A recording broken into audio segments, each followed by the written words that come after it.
Hey, how's it going, everybody? Today we're going to react to the French Revolution. Now, we just covered the American Revolution, World War I, World War II, Civil War, Cold War, Russian Revolution, all of that from OverSimplified. We're almost done with all of his videos. French Revolution has also been requested by many, so here we are. Let's not do much more talking. Let's go. And I'll let you know, in case you don't know, I'm from Germany, and I can already say that French Revolution was covered quite well in German school. I can tell you that much. Including King Louis and Marie Antoinette character pins, complete with detachable heads. Oh my just God. Like the real thing. Yeah, in case you want his merch, go. So I said to the Marquis de la Fufayette, "What do you think I am? Some dirty peasant? I've never worked a day in my life." Wow, that Marie Did you hear that in the back? Oh my, so rich. Antoinette sure is pretty, sure is. Wouldn't want to be Prince Louis though. That's going to be a lot of responsibility when he becomes king, especially since France is in financial ruin. Quite. Thank you one and all for attending the royal marriage of my grandson, the future King of France, to the Archduchess of Austria. Now for the very awkward yet historically accurate part of the ceremony, where we all watch him get into bed together.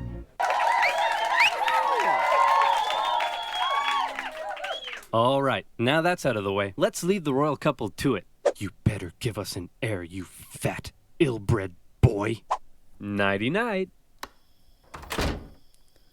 That's gonna be a lot of responsibility. France is in financial ruin. You fat, ill-bred boy. Quite. That's gonna be a lot of responsibility. France is in financial ruin. You fat, ill-bred boy. That's gonna be a lot of responsibility.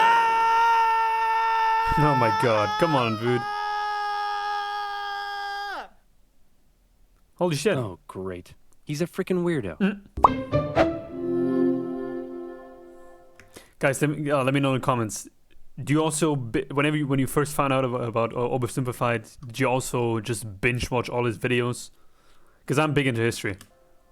France, the most prosperous, cultured, and beautiful nation in the world, as it had been for centuries. An exquisite social culture, with the king and the upper classes throwing crazy parties every night, enjoying high living and fine dining. Who cares that they were only able to do so off the backs of the hard-working, starving poor?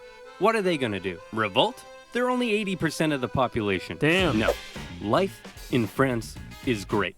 What's that, France? You want to go to war with Britain and increase your power? Go for it, little buddy. You do you.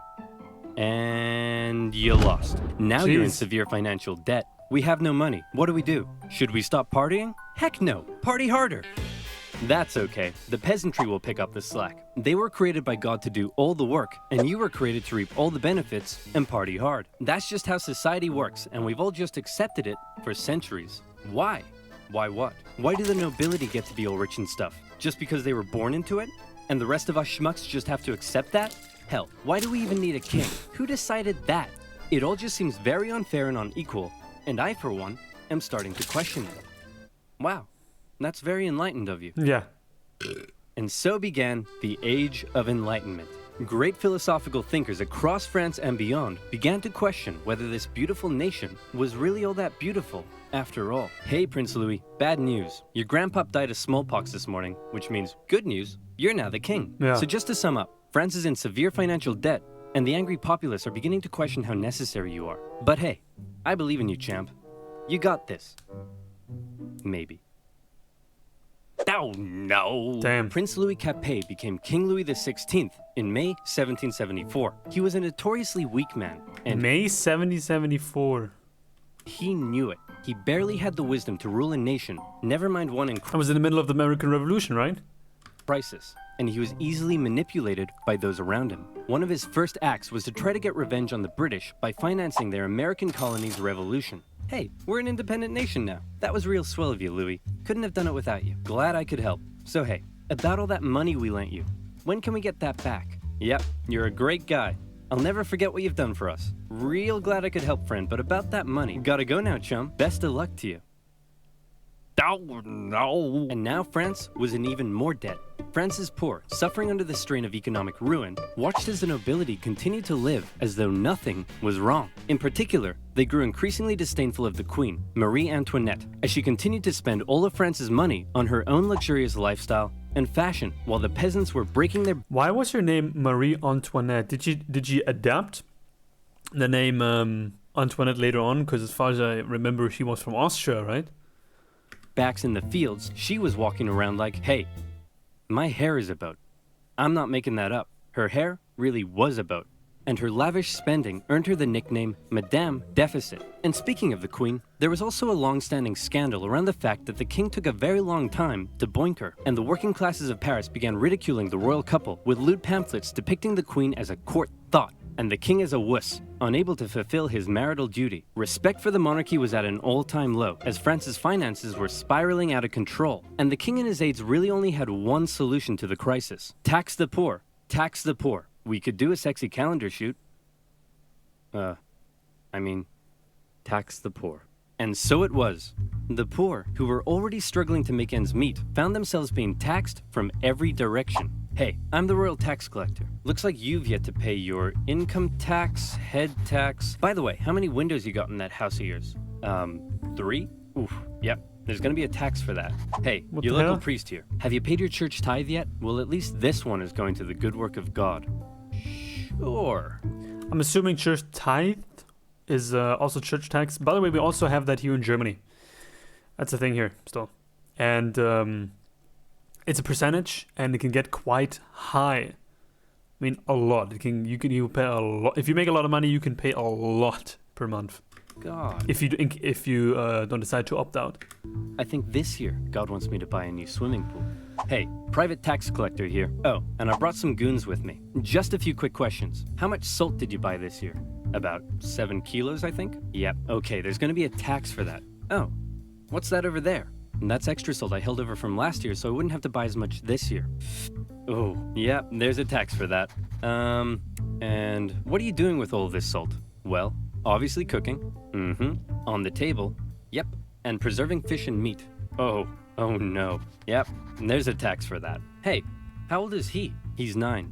And so he's purchased his required amount of salt for this year, right? What? No, he's 9. Uh-oh. Sorry, little Timmy. Looks like I'm gonna have to tax you for that.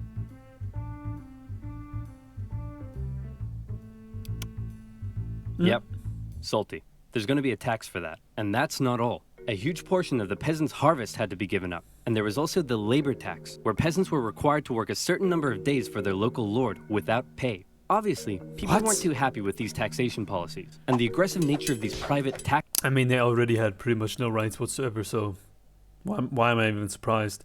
farmers sometimes even escalated to violence. In particular, though, the people really hated how inconsistent the taxation rules were across the nation, and also Okay. the fact that the first 2 estates often had to pay very little, if any tax at all. And so, the anger continued to grow. France had a population that was just about ready to explode. What could push them over the edge? How about a touch of natural disaster? A series of harsh summers and winters left the peasants' harvests in ruin, meaning they had no food or money, and the cost of bread skyrocketed. Of course, the upper classes had massive stocks of grain and wheat, so they were virtually untouched by this new crisis. But now the poor really were starving, and they began to riot. Women took to the streets. Bakeries were raided, and bakers suspected of keeping bread for themselves were sometimes even hanged. Wow, this is really getting out of control. Your Majesty, we need some decisive action. You need to step up and lead us. What will you do? Okay, I've got this. I know. I'll summon the Estates General, and they'll decide what to do.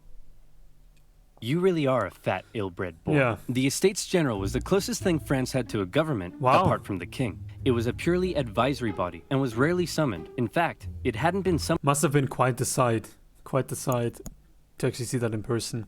By the way, even though I said in the beginning, we learned it was covered quite well,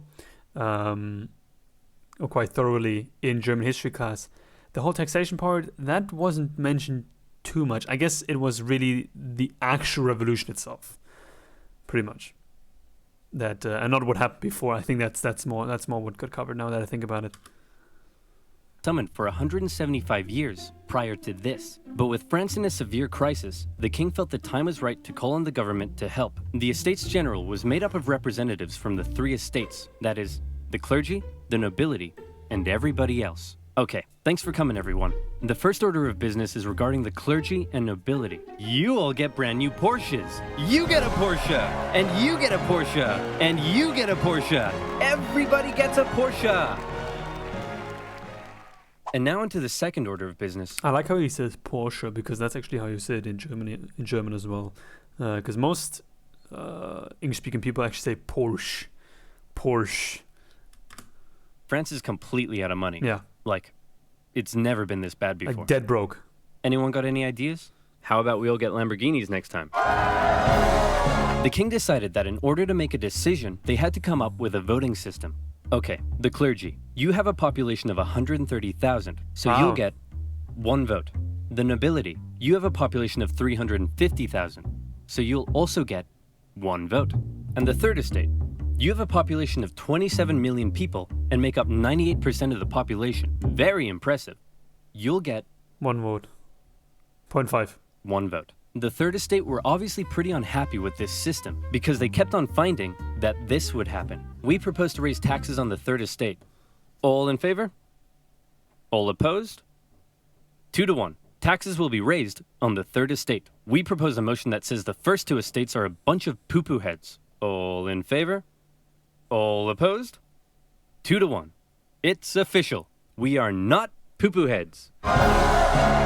The third estate realized that any attempt at reform would be outvoted by the two upper estates, and they thought that was kind of lame. So they decided that since they were 98% of the population, they could go off to form their own government, make their own laws, and take over the running of the country. And so, the National Assembly was born. The third estate was now in control, and there was nothing the king could do to stop. Haha! I've locked you all out of your building. What are you gonna do about it? We'll probably go find a different building that isn't locked.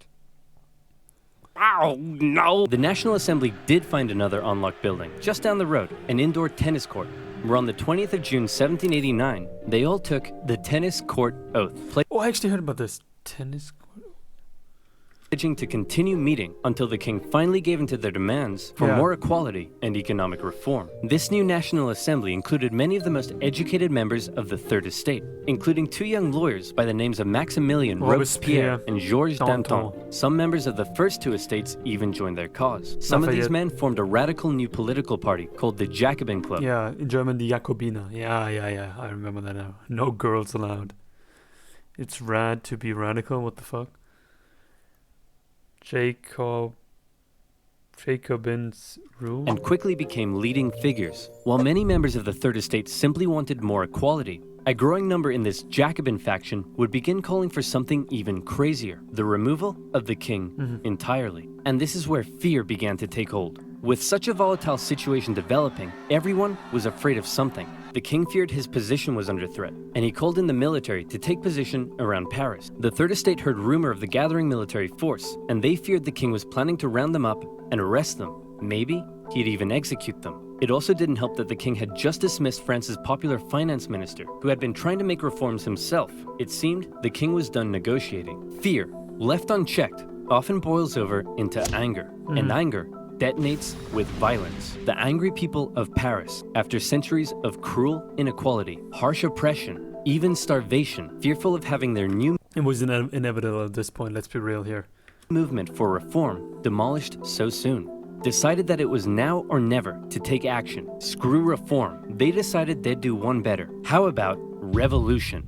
The people of Paris, believing the French military was preparing to attack, decided they should arm themselves. The National Assembly announced the creation of a bourgeois militia, the National Guard, and immediately, many troops from the French military defected over to the revolutionary side. In the early hours of July 14th, 1789, a large crowd stormed and raided the Hôtel des Invalides, a military hospital where they were able to secure a large number of rifles. The bad news was they weren't able to find any gunpowder for their new weapons. The good news was they knew exactly where to get some. A prison fortress and a symbol of royal tyranny towering over Paris, the Bastille. Mid-morning. Storm the Bastille. I was about to say that was a big thing. Wow. The crowd gathered around the Bastille and demanded that the man in charge, Governor Delaunay, surrender the prison and hand over the gunpowder. Obviously, Governor Delaunay was like, no way. So he stalled for time by inviting a few members of the crowd in for negotiations. The crowd, still waiting outside, quickly became impatient, and before long, they stormed the fortress, taking on the French troops inside. Your Majesty, we've received word that the people have surrounded the Bastille. Governor Delaunay will hold them off. No need to worry. Can you just imagine being actually one of the guards in Bastille and you see these hundreds of people just storming in?